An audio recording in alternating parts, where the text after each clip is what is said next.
Okay, there we go. There's our lineup for today. All right, so we have Brenda Yancor from an LCI that spent a few years with Bike LA in Los Angeles, California. We have Tim Way, LCI out of Silicon Valley Bicycle Coalition. And then we have Jina Doyle from American Specialty that talking about LCI insurance and asking all your questions and accepting comments and feedback about our insurance program. So I'm going to start with some brief comments about smart cycling.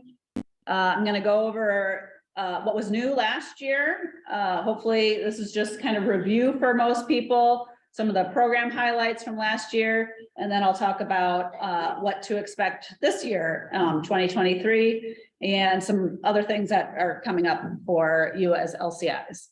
First big addition to the Smart Cycling program last year was Riley joined the Smart Cycling team, and Riley is here in the room. So shout out. You might have had one of your questions answered by Riley, or maybe Riley helped you with an LCI seminar. Riley is just moving and shaking all over the place with smart cycling. So odds are you have seen something from Riley in the past 6-7 months. Riley will continue to be on the smart cycling team. So we are thrilled to have Riley on board, and it creates just a lot more fun for me in the smart cycling program, and frees up some of my time to do other things in building curriculum for our LCIs. Another thing, just to review, here's our curriculum, formative curriculum from 2022.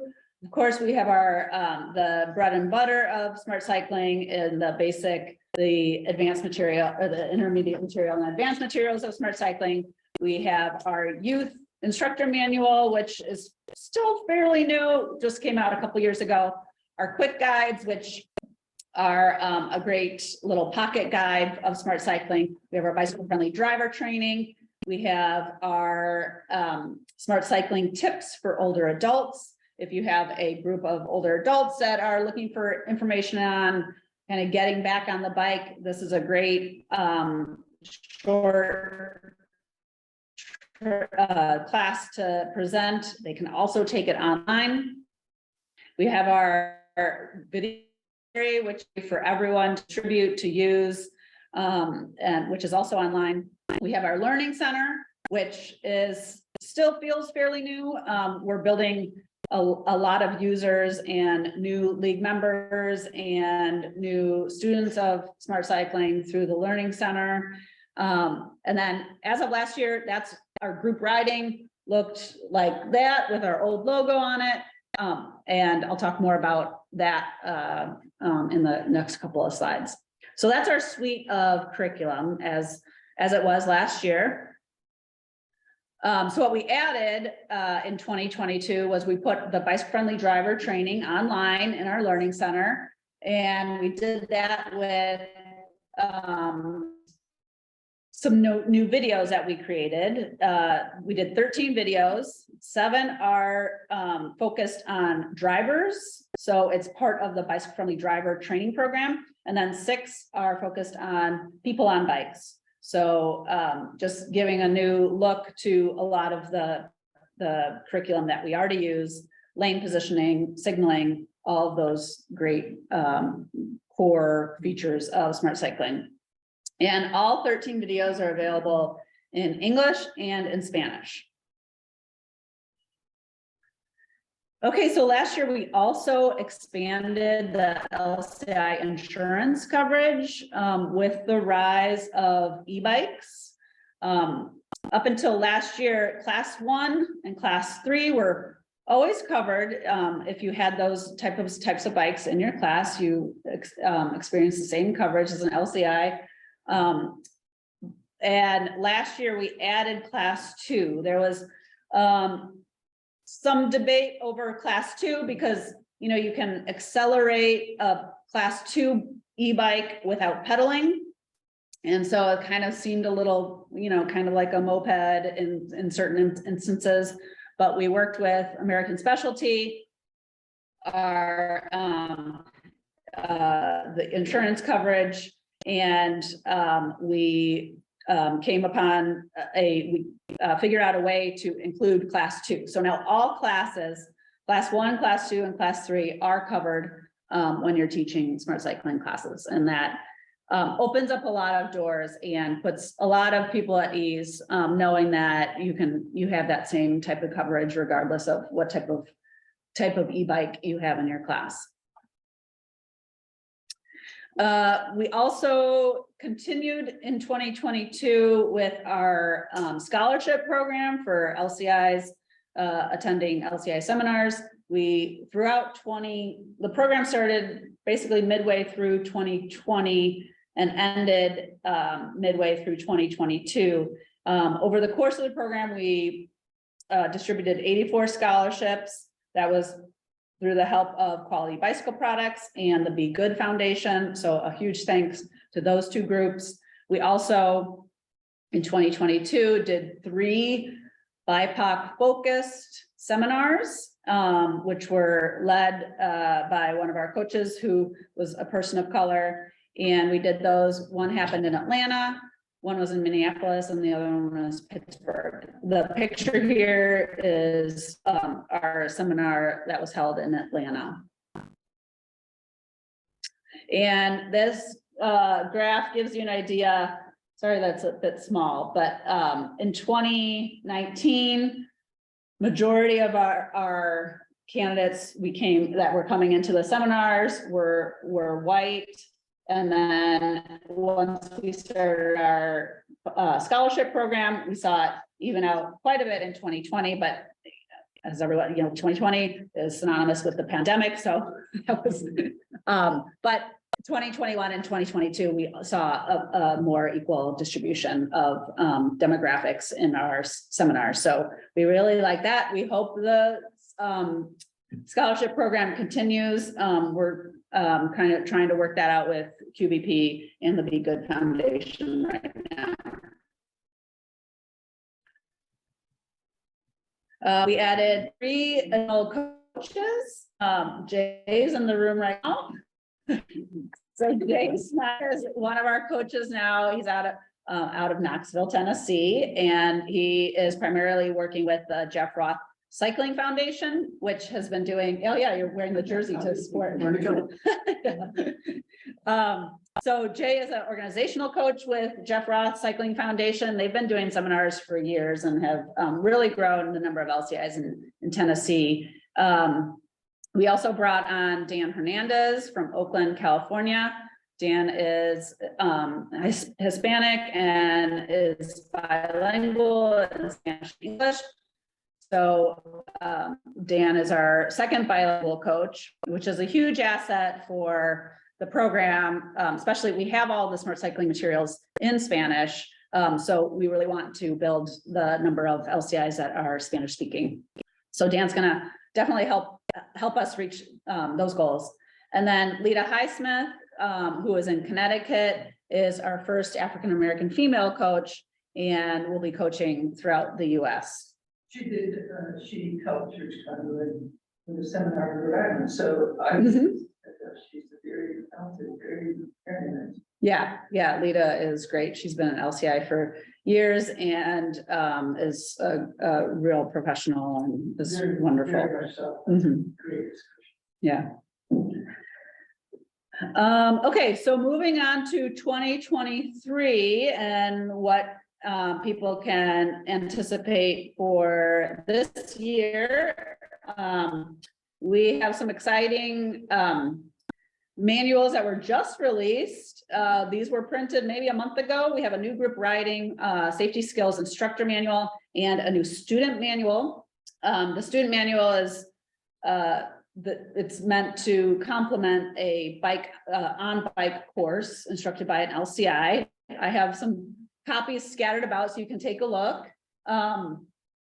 The instructor manual is available in the LCI portal digitally, so you can just go ahead and grab that off the portal. If you want a hard copy of it, we sell them through our store, and then the student manual is also available through our store. So that is a really great asset as well for LCIs. Yeah, Keisha. This is the Black Girls White Garage, the chapter on the front cover. How cool. Yeah, shout out. And I think it's mentioned in the manual, the cover, the photo credit, but yeah, that's Keisha. So if you wanna buy a copy and have her sign it, I mean, yeah. Yeah. Okay, so also coming up in 2023, we just kind of formalize this new partnership with People for Bikes. We're going to be working on a e-bike specific curriculum with People for Bikes. They're doing some of the battery kind of classification part of it. We're doing the on bike part of it. We'll be doing a video series with them and a series of quizzes, and then we'll also get it into our online learning center for people to access it for free in the learning center and expand their knowledge about e-bikes. Definitely not learning about the classification system and what an e-bike is. And then hopefully down the road also we'll be doing some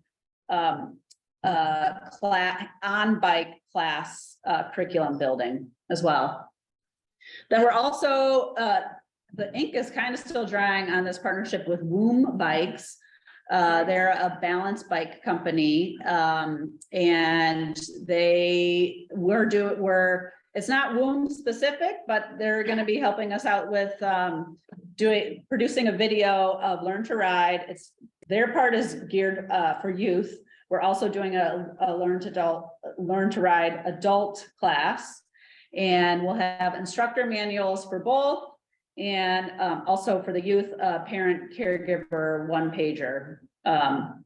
We don't want to make riding the bike seem seem difficult and overwhelming. So we're going to try and simplify just that process for a parent or a caregiver who just doesn't know where to start. Like maybe they didn't ride a bike as a kid, or maybe they don't know how to ride a bike. So giving them some tools to encourage their youth to ride. We've talked to Woom because they were the first to have that program where you can trade in the bike that's not too small for your kid and get a discount on the next bike. Yeah. And they're very strong about that. Mm-hmm. Always have a kid to ride, just like I think they're pretty company. Yeah. I just learned about them like 2 years ago.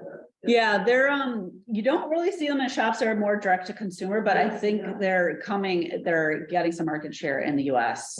They're big overseas, pretty big in Europe, right? In Europe, yeah. One of those videos on that?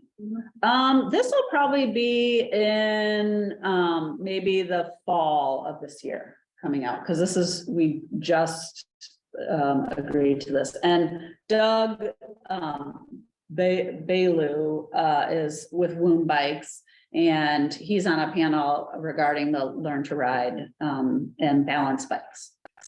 And then we also have in the works, this is in the plan, it's not quite in the works right now, but we'll be making information in our bicycle-friendly driver training more comprehensive for large vehicle drivers and truck drivers. And that is part of that is one of our asks for the summit this year in terms of truck under ride guards. But we want to start focusing, or just add a little bit more focus on those drivers that are in these large vehicles that just may not be thinking of people on bikes when they're on the roadways. Does Yeah. that include transit vehicle drivers, like buses? Oh, yeah, definitely. Yeah, we see this. We really want to have like agencies using the bicycle-friendly driver training and getting this in the hands of all of their fleet drivers. Also, can you get a request in the chat to repeat the questions and comments? Oh, sorry. The question was, is it for bus drivers too, like city bus drivers? And yes, it would be geared for them as well. Was there another question that I missed repeating? There was. Oh, Betty, I said, who was a great. Betty talked about, she really likes the company Woom Bikes. And I like you guys. And they have a program, Woom has a program where you can trade, so they're geared for they really excel in kids bikes. And they have a program where if you buy a Woom bike, like say like a 16-inch Woom bike, and a child outgrows it, you can return the bike and they'll sell you another one at a discounted rate. You don't get it for free, but it's a discounted rate you get on the or cost. Also a repurposed bike? The question is it also a repurposed bike? And I'm not sure. I don't remember that specific, but they did donate some type of bikes to some local places, so. But, Yeah. Now Trek is doing that. Now Trek, you can, certain stores, you can trade in a bike you bought there, then they donate. Yeah, I've seen that at Trek stores too, where you can bring in your old Trek bike and they would sell you a larger frame bike. Yeah. Okay. Next is we're saying goodbye to the hub and hello to Google Groups. And I think this is a really good move because the Google Group has only been in existence for about a week, maybe less. And it's exploding with comments. It's really been great to see so many people taking part in conversations and sharing ideas on the Google Group.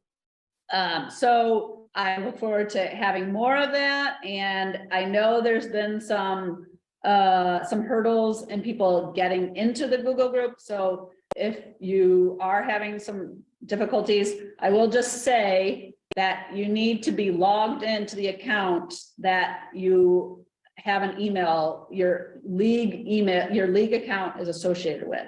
So if you receive an email at Diana Hildebrand at Google Groups or at gmail.com, and Diana is logged into her Bike Cleveland account, she will have a hard time. She'll get an error message if she tries to accept the invitation on her Bike Cleveland account. So my advice is log out of all your accounts and log into the account that you received the invitation on and then accept it. And if that doesn't work, let me know. Or if you want to join the Google Group with a different email, let me know and I can just quickly send an invite to that email as well. So, but overall, I think it's really positive. I think this is kind of an easier access point for a lot of people. I know the hub, the conversation platform thing, where you have to create a whole new account, maybe doesn't work for everyone, and we've kind of realized that.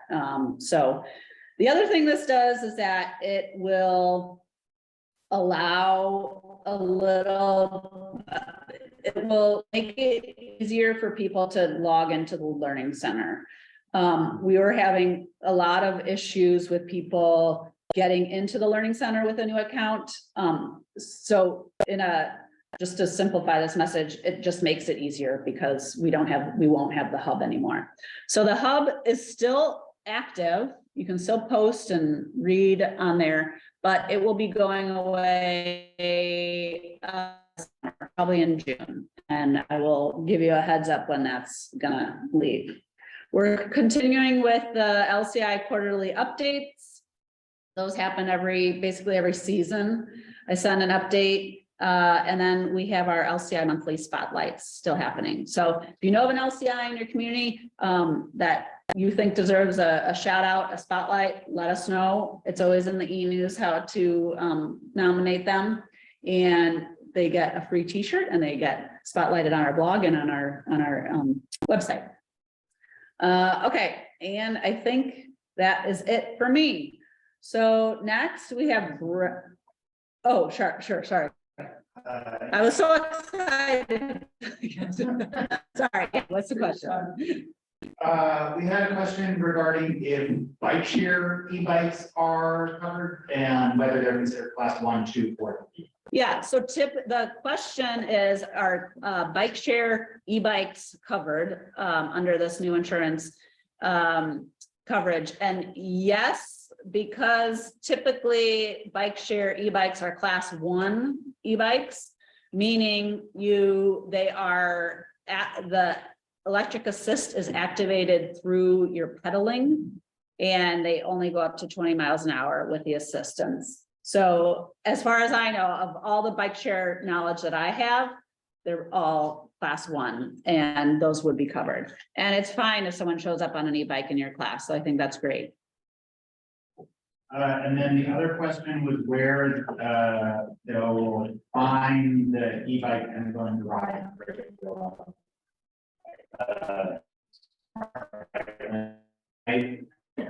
Elsewhere.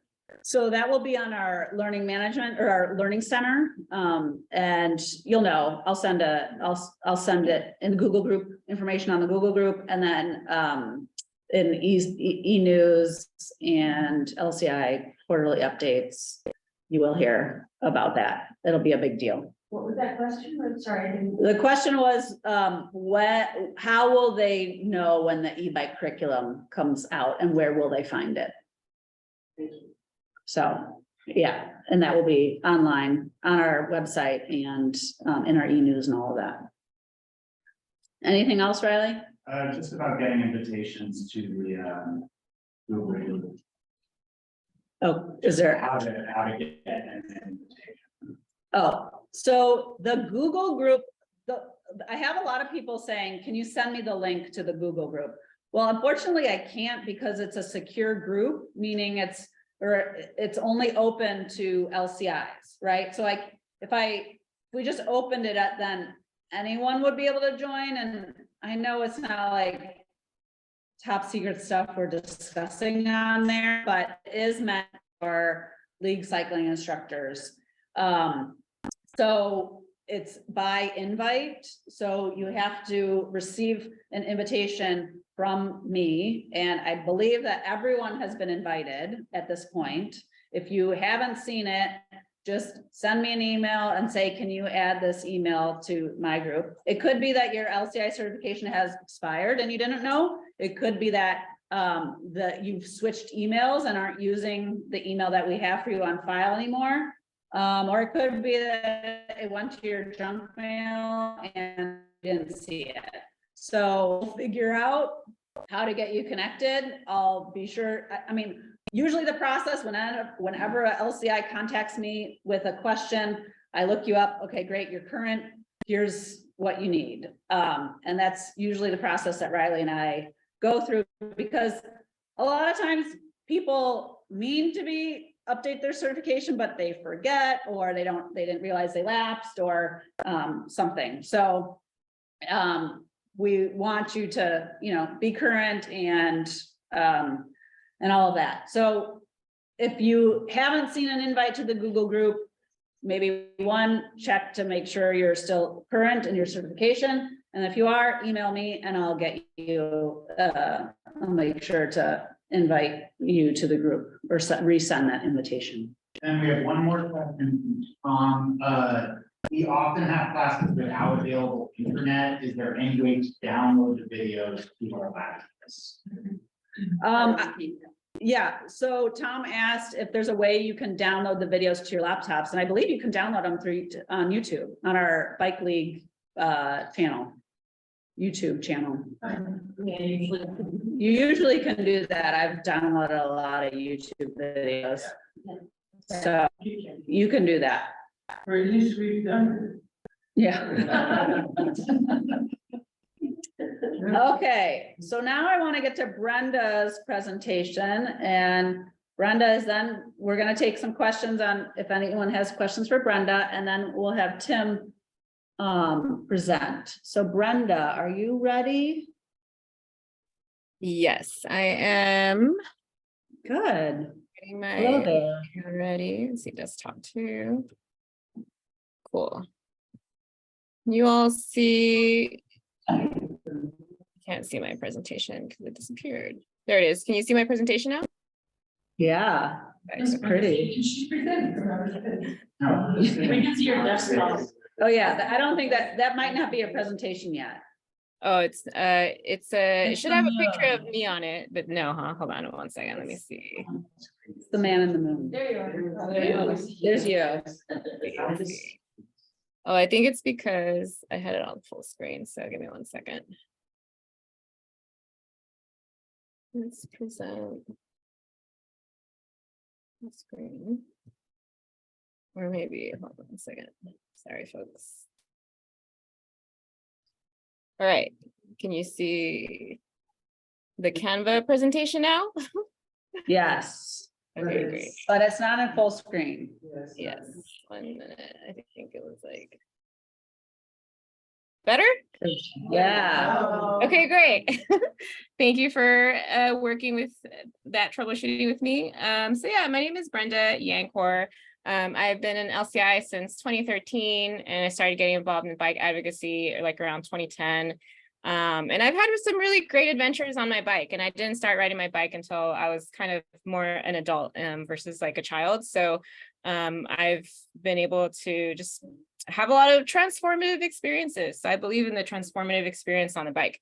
I'm joining you from Los Angeles, California. I live on what's considered Tongva Keys land. LA County is actually made up of Serrano, Tataviam, and Chumash lands because we do encompass a lot of space.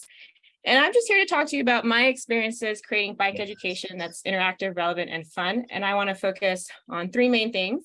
I want to talk about how, when we do the prep work before a ride or a class, how we can think about and incorporate intersectionality. I also just want to share some examples of games and interactive components that I've come across in my time teaching, and then talk about online engagement and some of the learning curves that I've had to do during the pandemic for that. So we're actually going to just start off with that and use some online engagement tools as we go.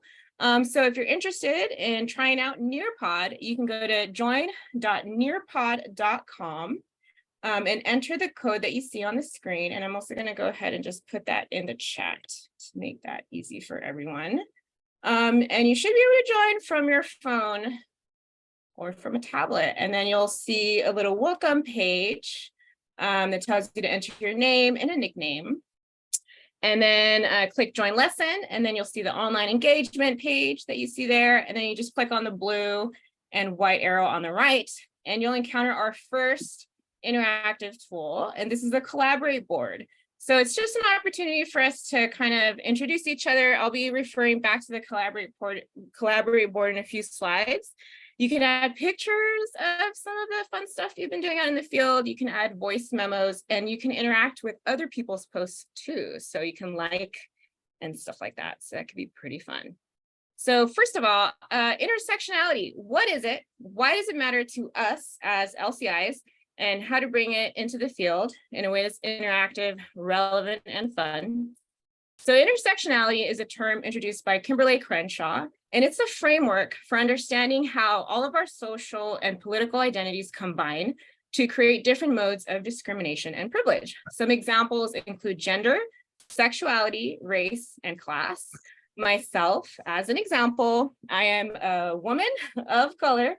And so I face a variety of discrimination based on that, those different identities, but I'm also a US citizen because I was born here. So I also have some privileges afforded to me that people that look like me may not have. So I live at the intersection of some of those identities, just like we all live at the intersection of different identities.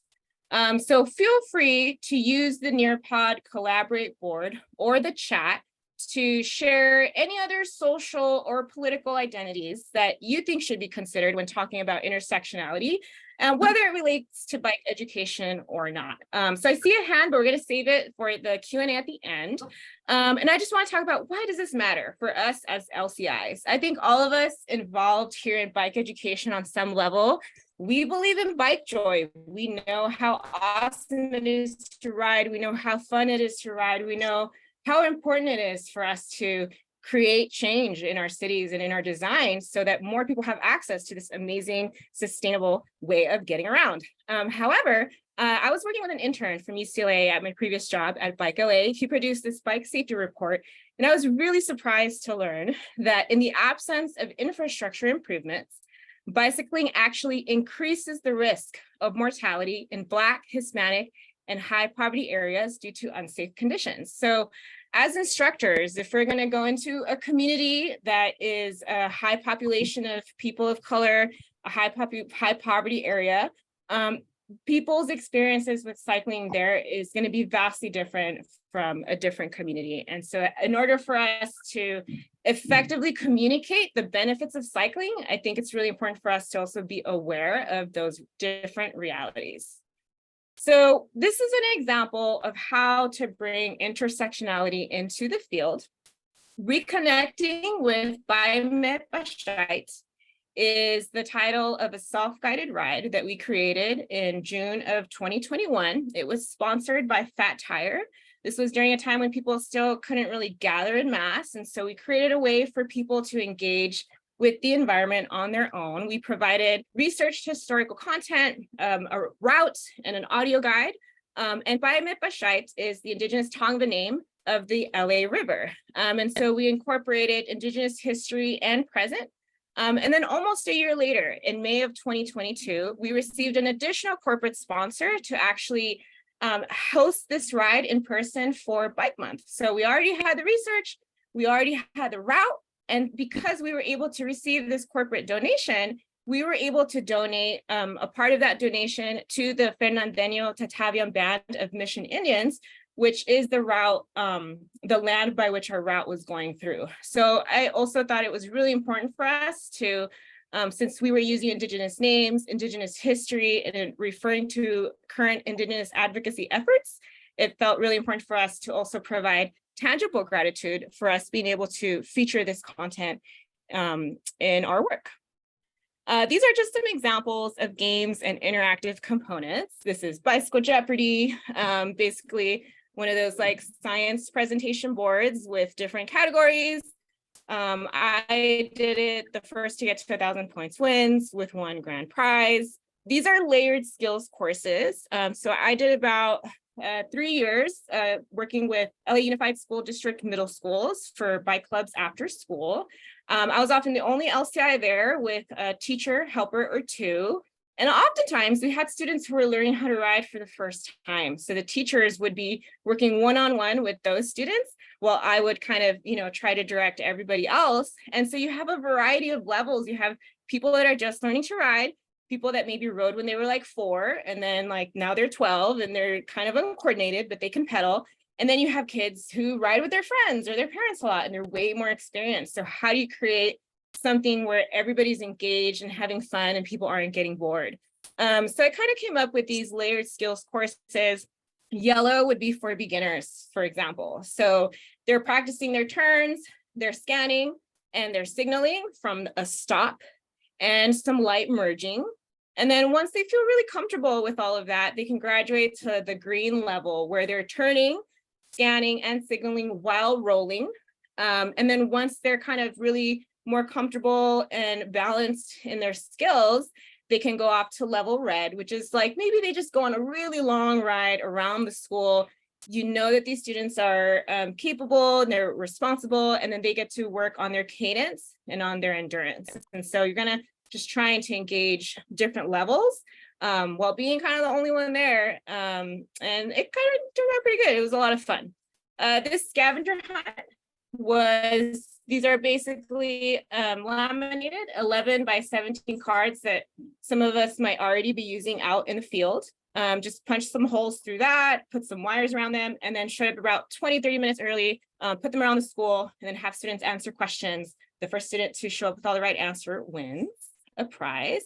The ecology ride was kind of the epitome of bringing all of these like interactive and intersectional things together.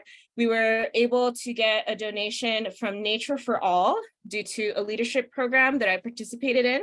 And so we had a native plant scavenger hunt, which meant we talked about what native plants are, what that means.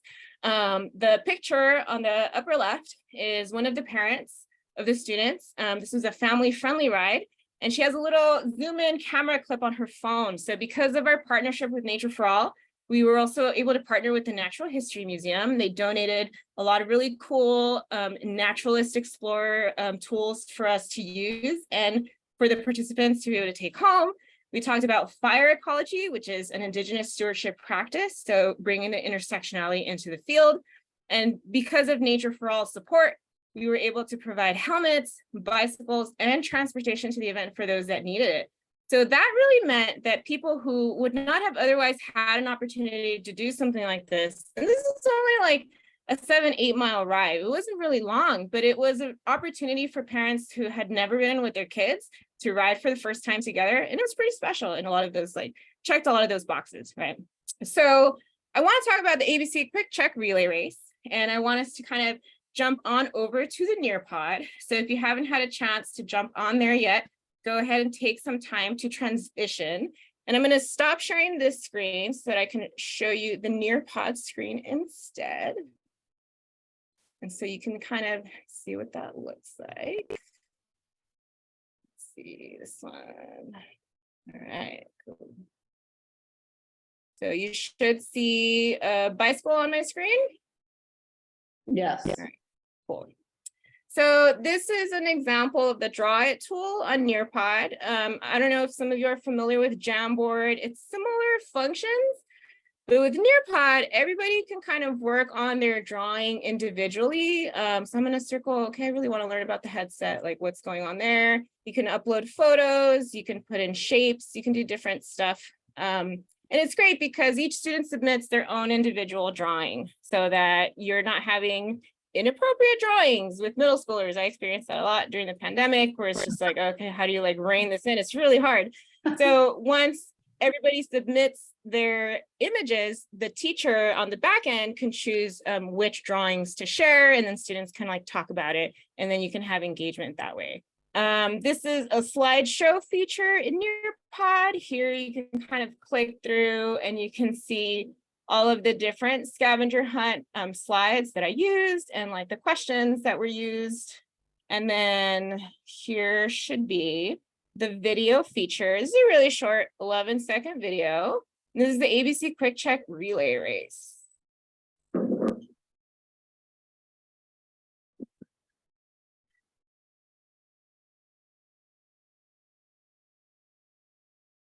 Look at those beautiful turns. So you can see now at the end of the video, you have a question pop up. So if you're already there, feel free to share with us here on Nearpod or in the chat. What are some of the unique interactive activities that you've come up with for students to get engaged? So full disclosure, I took the ABC Quick Check Relay Race idea from Jim Shanman, which some of you may know. He's the ED of Walk and Rollers. And so I just kind of took his idea and ran with it. And then we were able to work with students for several weeks. So I knew that those students were capable of doing maybe like tighter turns, and then students can kind of delegate among themselves, like who's going to do what. So they get to kind of assess each other and their skill set. So that's kind of a cool learning tool too. And then that is it. I'm going to go ahead and just share my other presentation again, but right now it's just kind of an opportunity for Q&A if anybody has anything. Great. Riley. Okay. Anybody have any questions for Brenda?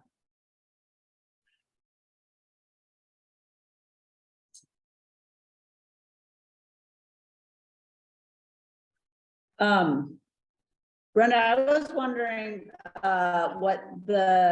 you worked with Metro, I think, with Bike LA, and did some curriculum development for the schools. Is that right?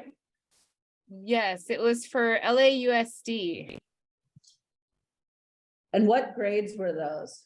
That was middle school, 6th, 7th, and 8th grade with mostly working with PE teachers.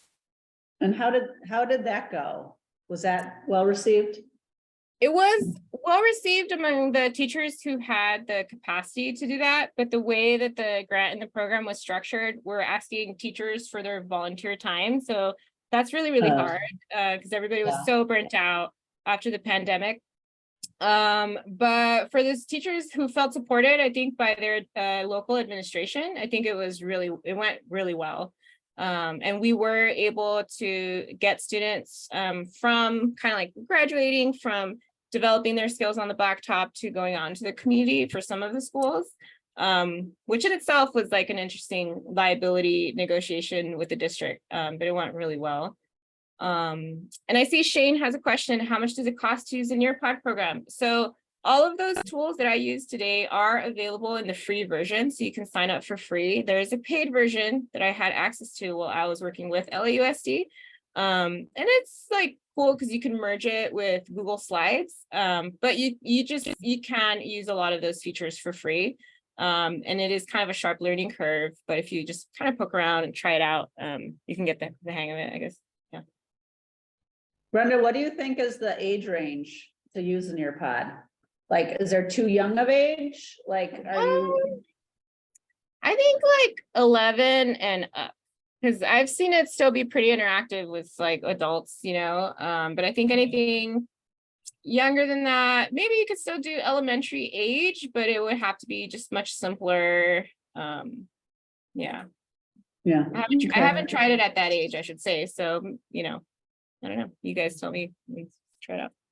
Excuse me.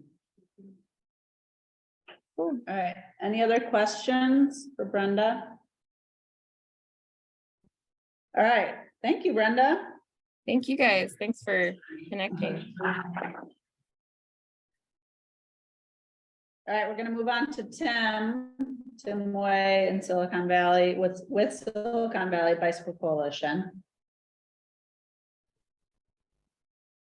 Welcome, Tim. Oh, hold on. Can you hear me okay? Yeah, I can hear you great. Okay, great. Yeah, when I share my screen, the controls move around, so I'm not sure if I'm unmuted. So yeah, thank you everyone. My name is Tim Wee. I'm with Silicon Valley Bicycle Coalition out here in sunny California. It looks a beautiful day. I really wish I was riding my bike, but happy to present to all of you. And I'm going to talk to you about, well, money, showing you the money and how we organize LCIs in Silicon Valley to make money. So I work for Silicon Valley Bicycle Coalition full-time. I work for Bicycle Solutions, which is the yellow part-time, the yellow logo here. I work for Wheel Kids part-time, and I'm very happy to be an LCI with the League of American Bicyclists. So thank you, Alison, for inviting me. So here's the money shot. Yeah, now I've shown you the money, but I'll get to more of that later. So this poll, thank you for filling out the poll if you did. I was curious how many people worked with a lot of LCIs.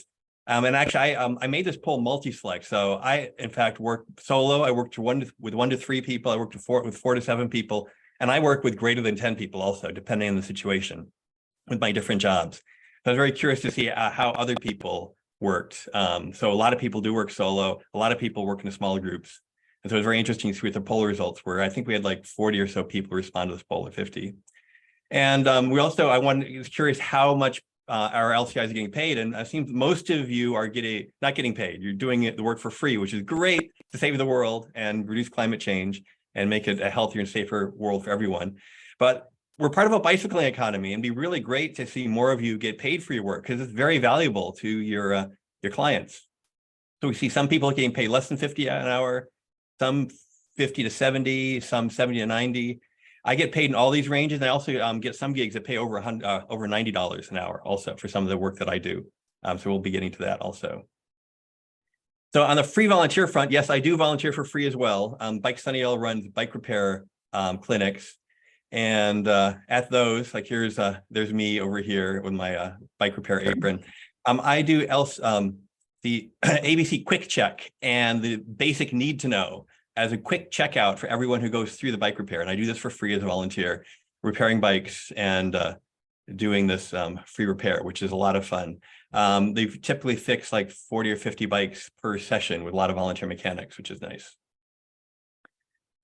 The other place spot number 2 is Bicycle Solutions, is a really nice organization run by John Ciccarelli out of San Francisco. And here's his Yelp page. They've got 140 reviews that are all 5-star reviews.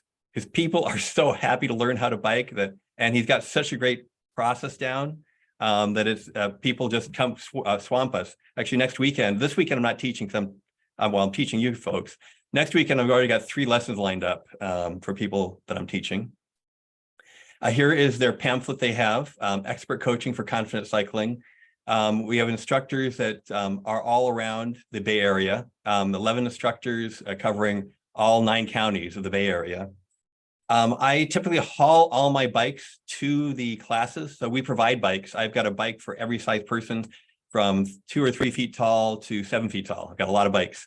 And I bring all the bikes to the class by bike. And we typically teach at schools and parks, where we can find nice, smooth asphalt that's car-free. Here is one of the people I taught fairly recently learning how to bike. We typically just take the pedals off and teach them. Now, for Bicycle Solutions, these are mostly individual classes that are scheduled online. And we've got an online scheduling system. Here's actually the client view. It's a very small type here. You can pick the region you want to do. And this is actually the scheduling system that all 11 of our instructors use around the Bay Area to schedule. And you can basically click one of these, you accept the invitation, it sends out reminders to the person who scheduled the class. They can pay online ahead of time, or they can pay afterwards. Typically, our instructors earn $70, $130, or $180 per hour, depending if there's one person they're instructing, 2 people, or 3 people. So it's quite a range. The charge to the outside person is about 15% more than what we're paying the instructor. So it's a pretty lucrative gig. Most of it's learn to ride. It pays pretty well, and it is the most fun of all the classes that I teach, because when you teach someone to learn to ride, they are just so happy, and which is why they give us great reviews, and we have a great time with them. And here's a focus on zooming into what you see. So this is the lesson I'm teaching next week. So they paid $170 already by credit card. I know what size bike they need. I know how to contact them. The scheduling system is really, it's called from Full Slate. It's really helpful when you're scheduling individual lessons or group lessons, so that the owner of the company doesn't have to interact. The instructors interact with the system. All these instructors are contractors, so they bring their own equipment and they schedule themselves and they run their own little mini business. And we do insurance through the LAB insurance LCI system. So thank you very much for having that, because that works really well for us. Okay, Wheel Kids is another company that I teach for, another for-profit. They teach middle school bicycle skills courses, which the parents pay for. Here's their website that you can sign up. They have camps, and they've got middle school bicycle skills courses. Here is a class that I help teach. And we typically teach 12 student pairs. There's like a kid paired with a parent. So there's 24 people total, but there's 24 pairs of students. They're typically paying $160, $170 per pair to take these classes. And the instructors were paying $75 for the assistant instructors, which we want to have a instructor to student pair ratio of about 3 or 4 student pairs to 1 instructor. And then the lead instructor gets $85 an hour. And these are a blast to teach. These are like mini smart cycling classes. We don't cover everything in regular smart cycling for the middle school students. But they have a great time, and it's a fun class. It's our lecture in our on blacktop, and then about 2 hours where we actually do a circuit. We're riding through areas that they would have to ride in normally. And I work for the Silicon Valley Bicycle Coalition. So I work full-time as a program manager for them, which it comes with benefits. There's their website.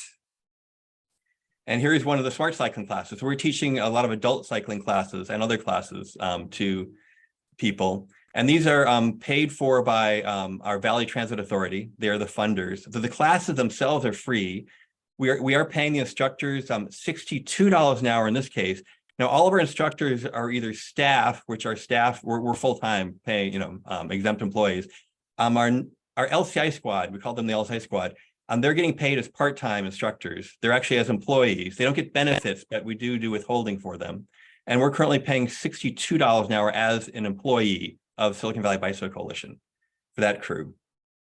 Wheel Kids and Silicon Valley Bicycle Coalition, we're all communicating to these people via Google Docs, via email, and schedule them in spreadsheets. We don't have as fancy a system for scheduling as like the Bicycle Solutions option, which is, pays better, but less frequent classes.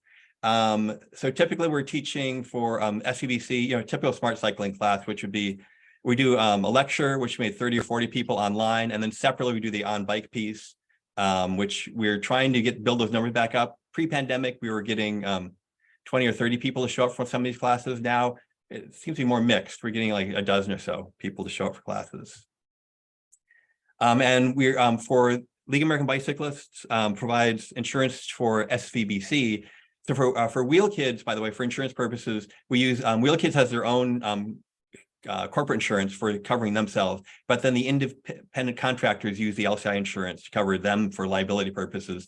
SVBC actually has a more comprehensive insurance policy that covers all of our classes, the instructors and the clients as part of that package. So we don't have to rely on the individual LCI insurance for these instructors because that's SVBC offering it. So that is my presentation of how we make money and how we organize people. Oh, by the way, for our LCI squad, we've got about a dozen people right now in the LCI squad. East Bay Bike Coalition, we're actually sort of following their model. They actually have like 20 to 30 people in their LCI squad. We're trying to build up our squads. We have all these instructors we can use. So we can rotate them on the different classes and use them more often.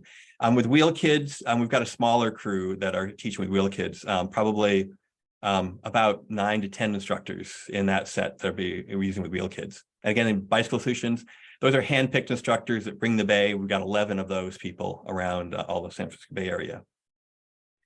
Okay, and I'll stop sharing. We can go to questions if anyone has questions about how we organize all the instructors. So I'm working with multiple companies here. So I deal with a lot of LCIs. I talk to about 40 or 50 LCIs overall on a regular basis. And I'm very thankful for League of American Bicyclists for publishing LCI contacts. I go back to that California list periodically to see who am I missing in my area? Can I add them to my squads? So thank you, Alison, for having that up there. Yeah. Great. Do we have questions, Riley? There's a question in the chat from Brenda. For the Learn to Ride, what type of locations do you use? So let me just repeat it for everyone. For the Learn to Ride classes, what kind of locations do you use? Okay. Excellent question. We spent a lot of time scouting out really nice asphalt areas that have no cars, that are very gentle slopes. Because the hardest part to learn to ride is learning to balance. We found having a nice, gentle, smooth slope to coast down is a key for us to teach people how to learn to ride. Some people learn the whole learn to ride sequence in an hour. Those are our superstars. Most take 2 to 3 hours, which is like 2 to 3 lessons. There are a few people that take 5 to 6 hours, which is really helpful having this individualized instruction because we can really focus on the student and go at whatever pace they need to go. I'm currently teaching an autistic kid who was slow to catch on at first, then got kind of really quickly and now slowed up again. So I can go at whatever speed someone needs to go at. So yeah, that we've got, we reteach learn to ride at selected, typically school playground areas are the best spots. Then we have handling skills, which you can teach on any bike, any flat at paved area that's away from cars, which just teach people how to turn and look over the shoulder once they've got more confident biking. And we also do ride along coaching, where we'll go to wherever a person has their bike and bring them to wherever they want to go and show them this is once they know how to ride, we ride with them and show them everything they need to know to get from point A to point B and whatever they want to do, go to school, go to work, wherever, we'll ride along with them and coach them. That's for Bicycle Solutions. Cool. A couple other questions. One from the chat. How did you get the transit organization to underwrite the funding for your group? Okay. How did you get the transit organization to underwrite the funding for your group? And I think that was through Wheel Kids. Or is No. that still? That's Silicon Valley Bicycle Coalition. Those classes are yeah. offered free. Wheel Kids and Bicycle Solutions, the clients are paying directly. And when they pay, by the way, almost 100% of those people always show up. Maybe we have 1 or 2 dropouts every now and then. If you offer classes for free, it's a problem. Free is not seen as very valuable. And post-pandemic, we're having very poor show rates for our free classes. All these people Yeah. show up, and then not as many people show up. So for Silicon Valley Bicycle Coalition, we have funding from the Valley Transit Authority, which is the regional transit authority. Bike East Bay has, from their transit authority, they've actually been running classes longer than we have that have been funded. And they have a bigger variety of classes.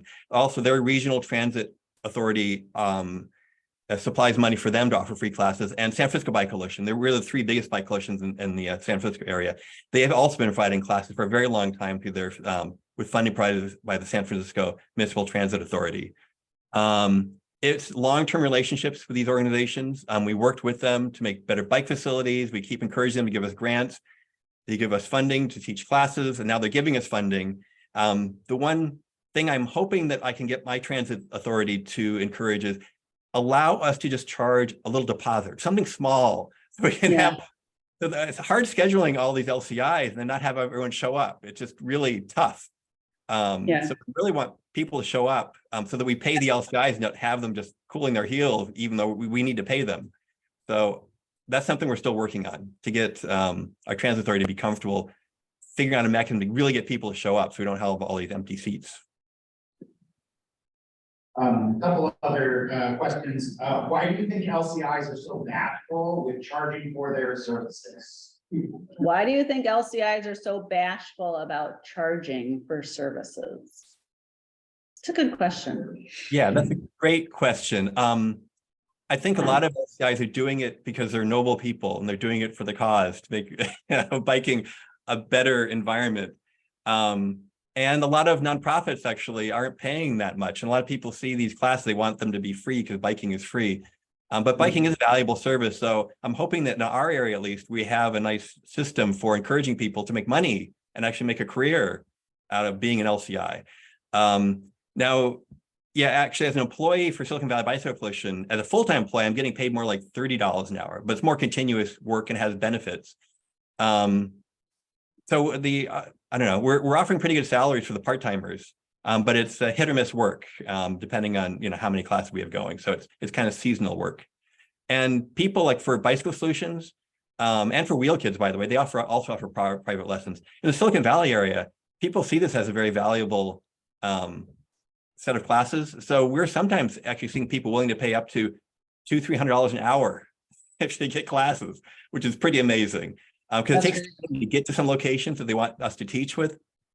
But Silicon Valley, there are a lot of people maybe with more cash available. They're willing to spend money on that. In this area, maybe elsewhere, there's not as the pockets aren't as deep. But hopefully, we need to have a bicycling economy. People pay tons of money for cars, man, millions of dollars for cars. You can save a lot of money by biking, but people should be willing to pay bike shops to repair bikes, pay instructors to learn how to bike and how to bike more safely. So it's just a process right now. Yeah, I totally agree, Tim. And I just want to say, in our last session, we had some questions about what the league recommends charging.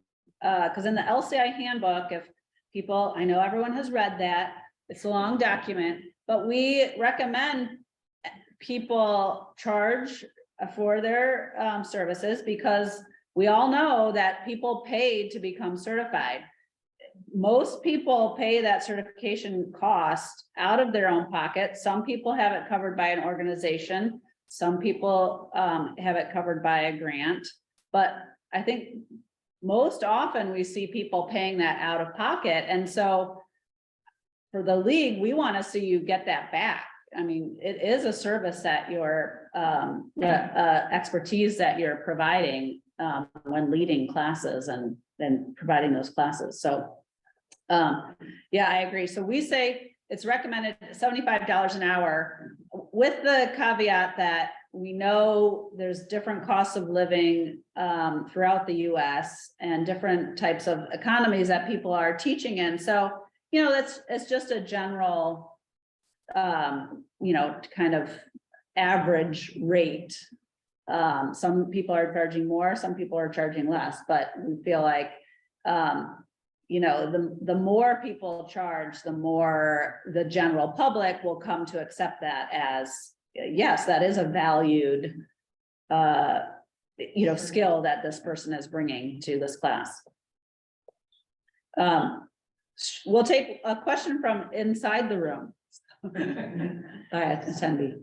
So for your learn to ride classes, for someone who's never ridden a bike before, zero experience, what's the instructor to student ratio that you have? What's the ratio in your learn to ride classes for adults Yeah, for adults. For that have never adults. ridden before. that have never ridden before, Tim? Well, for the private classes, those are 1-to-1 typically, is most often. Occasionally we'll get 2 students, and sometimes we'll get 3 students, which we will charge more for. I have found that people learn fastest when there's 1-on-1 instruction for learn to ride. With siblings in particular, when I've tried to teach 2 or 3 siblings together, sometimes one sibling gets jealous of the other sibling because one of them just catches on really quickly and the other one doesn't, and that stalls the second one out. They start, you know, freaking themselves out a little bit because they're feeling like they're behind. And it's really individual. It's amazing how different it is for some people. Even with, you think some people can catch on really fast and some people are just naturally slower, but we haven't failed yet, except for, let's see, I failed twice out of the hundreds of people I've taught.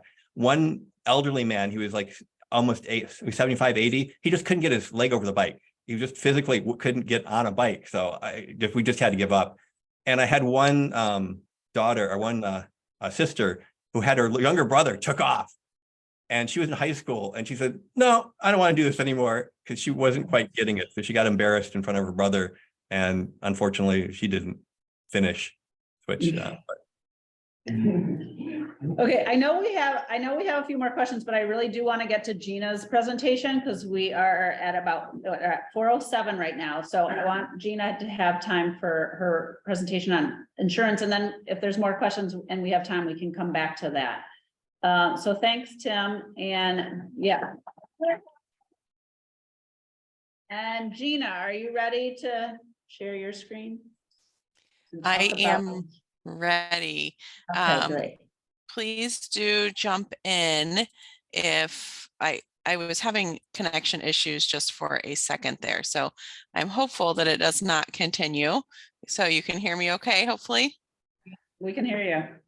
Okay, very good. And you can see. We see your slide, yeah. All right, I think we're good to go. I'm going to move this over here. Thank you. Thank you, Alison. My name is Jina Doyle. I work in American Specialty. Most of you, if you've worked with anyone at American Specialty, have worked with Rene Waterson on our team. And Rene is usually here for this session, but I didn't share yesterday in the session earlier today, but she is chasing grandchildren around to volleyball tournaments today. So I said, no, you go ahead and you do volleyball, and I'll work with the league. So that's where she is today. But usually she would be here. American Specialty has been the insurance and risk management provider for the league for 30 years. And I've worked with the league for 22 years. Rene has worked with the league for even longer. So our company, we work solely with organizations that specialize in sports, entertainment, and leisure. So you all fall into that really sports and leisure category in my opinion, and entertainment. So usually with entertainment, we talk more about like bowling or movie theaters or something other than actual, a lot of times on the bike. So I'm going to jump right in here to the insurance program. So what I wanted to talk about today is how the LCIs are protected. And there's really 2 policies that we're going to talk about today. The first is the liability insurance program.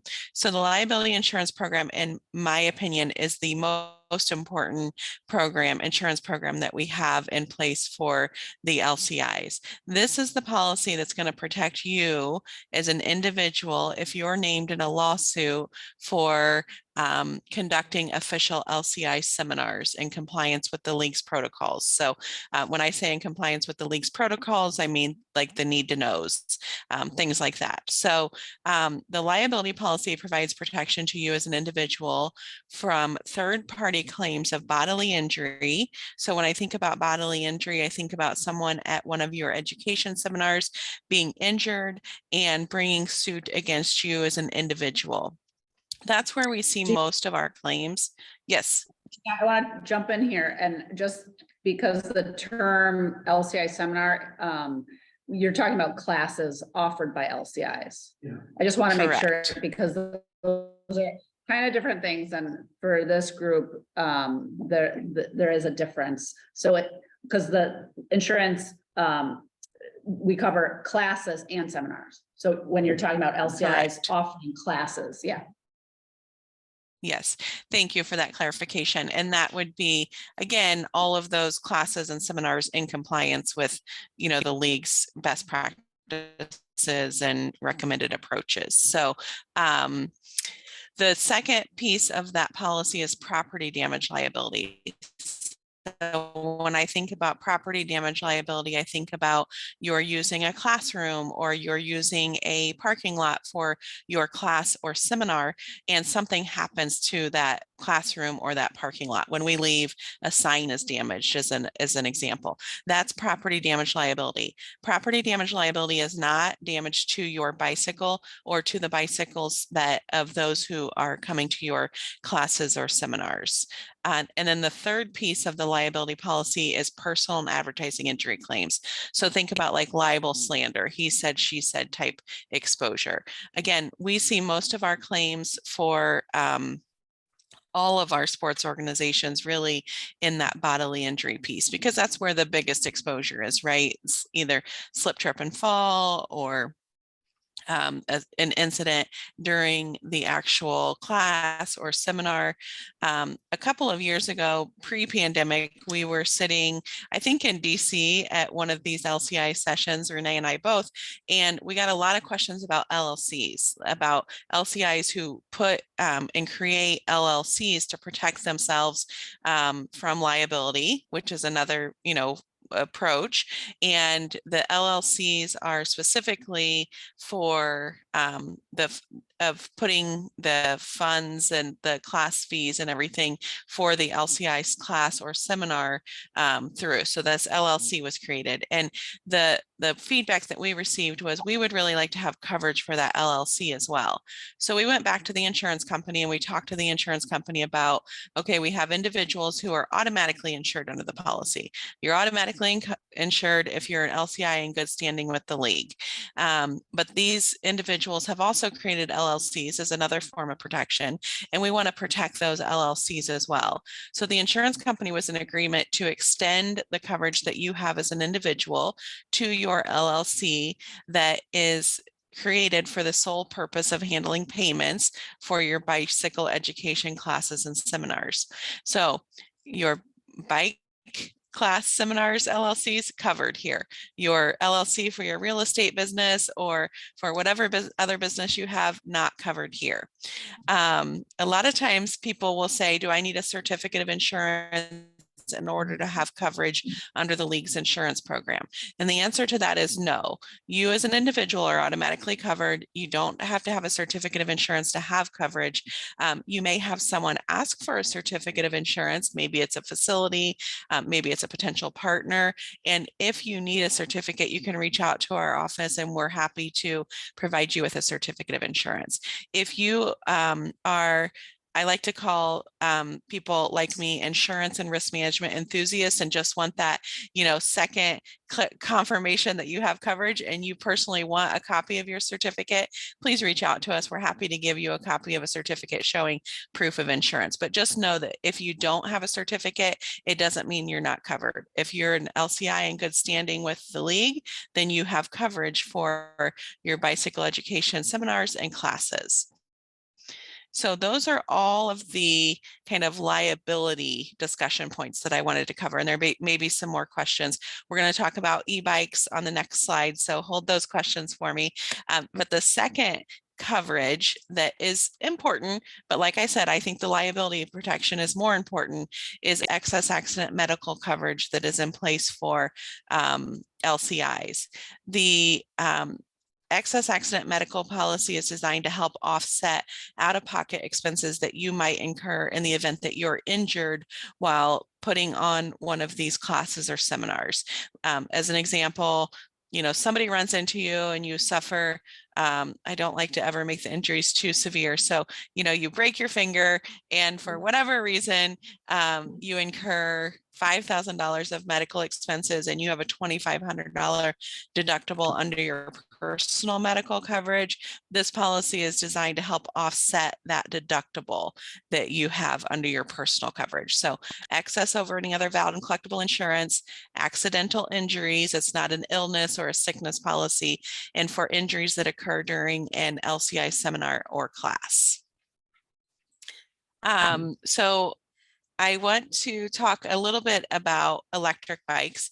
I want to start just so that we all kind of start in the same frame of mind. And I know Alison mentioned this as well. With respect to e-bikes, the League's insurance policy no longer has a restriction for certain classes. So as long as the electric bike that's showing up at your class or your seminar is an electric bike as defined by either the Consumer Product Safety Commission or which is consistent with how the League defines electric bikes, then you as an individual teaching that class have coverage for things that might happen during that class or seminar arising from the electric bike. You may recall a couple of years ago where the insurance company said, yes, we're comfortable enough, I'll say comfortable enough with class 1 and class 3 e-bikes, but we don't like the idea that on class 2 e-bikes, the individual can just, you know, jump on the bike and the bike can go forward with a throttle only and not requiring pedal assist. And so that's why the insurance company said, we're not comfortable with covering class 2 e-bikes. And as a result, the League had to do a lot of education to make sure that everyone was aware of that.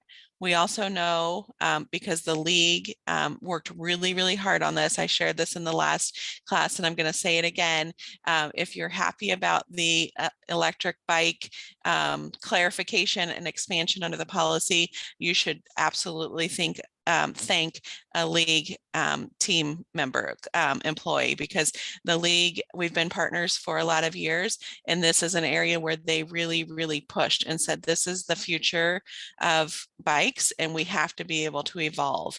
And so we were able to negotiate or talk the insurance company into getting behind and, you know, continuing to partner with the League and say that all 3 classes of bikes are covered. So in 2022, we made that exception for the LCIs. So in 2022, there was not an e-bike restriction.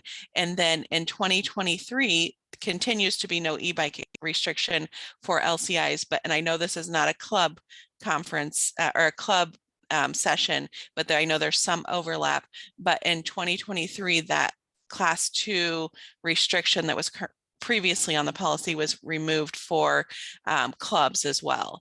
So that makes us feel good from just a consistency purpose, because it's really too difficult for you to be like, okay, when I am in LCI mode, class 2 bikes are allowed. When I'm in club mode, class 2 bikes are not allowed. So we just wanted to eliminate that altogether. So that is really the overview that I have on electric bikes. There was the question in the last class that about helmets, because we say helmets are recommended. This is really for all LCI classes or seminars. And I think this is in line with the league's recommendations as well. We would love to see folks in helmets, for all of the activities. We haven't made it a requirement under the insurance policy, which is really a benefit to you, because if we make it a requirement under the insurance policy and someone removes their helmet during the ride or refuses to use a helmet, and then, somehow they continue to participate in the class or seminar, that would restrict coverage for you. So right now it's a recommendation. We really, rely on you all to try to have folks adhere to that recommendation, which, like I said, is consistent, I believe, with the league's recommendation on helmet use. And that is really all I wanted to cover on the insurance program. A lot of times the most important pieces when we're talking about the insurance program are the questions from the participants. So if there are questions, please let us know. We'll have some time, I think, here at the end, but also included Rene Waterson and my email address. So feel free to reach out to either of us at any time with any questions. Thank you, Jina. Let's see, I saw some activity in the chat, so I think we do have some. Okay. We just have 10 more minutes, so. Would it be best practice to request a certificate of insurance if you're being hosted by another organization or company? The question is, would it be best practice to request? Is it the best practice to have a certificate of insurance on hand if you're being hosted by another organization or company? Or rather to request one from them? The host. Sorry. To request a certificate of insurance from the organization that's hosting the class. So I guess if you're using a parking lot of an organization or a classroom part of another organization, are they required to have insurance? So that's a great question. So an absolute best practice, what we're trying to accomplish, and when I say we, I mean us, you all, really what we want everybody to do is take responsibility for their own actions, right? So you have insurance coverage to protect you and, anyone else who's named in a lawsuit where you're required to protect them. You would protect them from claims arising from your negligence. Ideally, we would want the other entity to take responsibility for their negligence as well. So most of the time when we see kind of that certificate of insurance exchange, each party protects the other party as an additional insured, is when there is a service provided by each party. So if, as an example, you're partnering with someone and you're using their parking lot, but also they are providing all of the registration for the class, and your only role is to provide the actual class or seminar, there is some liability, right, that other entity brings to you. So let's say that at their registration table, they have cords across the driveway and someone slips and falls or trips over that. That really doesn't have anything to do with you organizing the actual class and seminar or offering the class and seminar.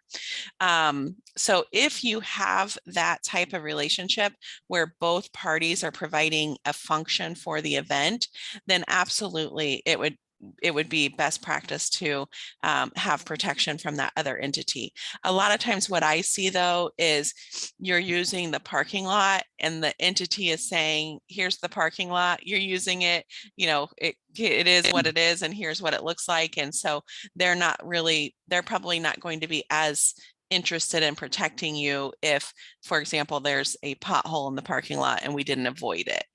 Does that make sense? Yeah. That makes a lot of sense. We have another question in the room. First of all, thank you all for all of your work on the insurance coverage, everyone in the league and everyone in American Specialty. I understand the LLC coverage, but for those of us who work for nonprofit organizations that are not organizations that we started as an LCI, does the coverage extend to those organizations as well? Well, I think I know. Why don't you take that, Jina? Sure. Yeah. You probably answer it more eloquently. Right. So the policy would not extend coverage to that nonprofit as an entity, right? That nonprofit as an entity would need to have their own coverage, but you providing an education seminar or class for that nonprofit, you would have protection as an individual, as an LCI. Mhm. And that's one of the reasons why all LCIs are required to have individual memberships. You can't use your organization's membership as your LCI member or your membership to the league, because that certification is yours and yours alone. It's not part of the organization. Yeah, Christine. Does the league provide a standard hold harmless form that students would sign up, would sign upon starting a class, or is there coverage for, say, if an LCI is asked to provide both education and, say, a tour of their community? So as an LCI, anytime you offer a class, so the question was, do we have a hold harmless document for anytime an LCI is acting in an LCI capacity? Yeah. So anytime an LCI is offering cycling instruction, you should have your students sign the waiver and teach the need to know and post the class. So we like the class to be posted on the website. We say that's a requirement, and it's more so that we know it's happening. If you put the class on the LCI portal, you can link to where it's posted somewhere else and you are having people register, that's fine too. But it helps us to know when classes are being taught, who's being taught, that kind of thing. So it helps, it's kind of an investment in the program, just knowledge of who's being It helps the taught. instructor too. It helps the instructor, yeah. The form they have to fill out, they've already put their stuff in there. I think it works pretty easy, and it's easy to provide a link to get to Yeah, the league site. yeah. How I always think about it is it's for LCI, it has to be a class. There could be many aspects to your class. You could be, a cycling class that you're showing off infrastructure in your community. Sure, that's educational, but you still have to be teaching in that LCI capacity as teaching the need to knows and making it a cycling education class.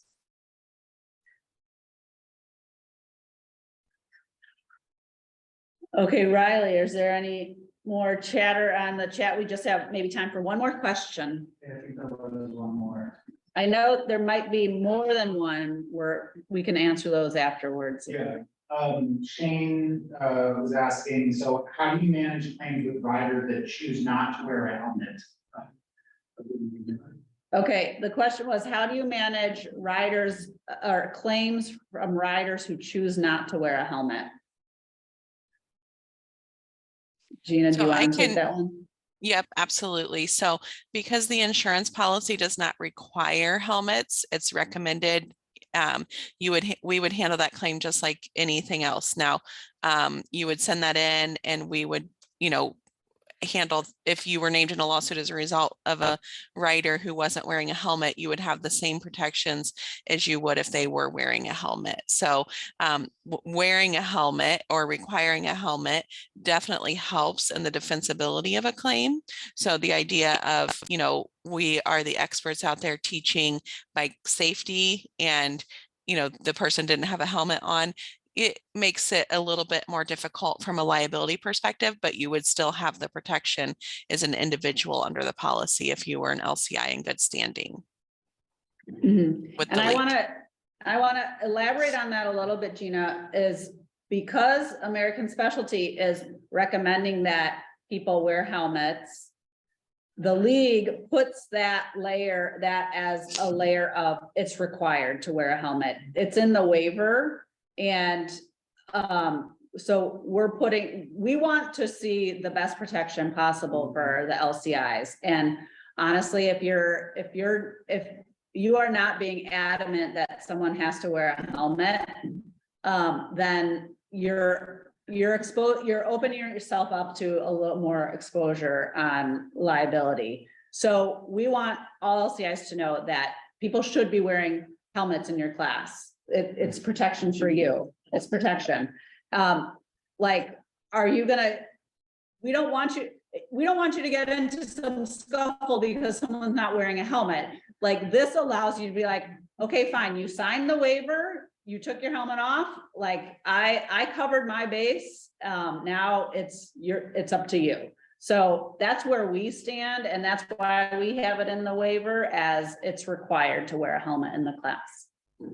In a way, I like that because I've been on rides and I'm way in the front and everyone's has a helmet.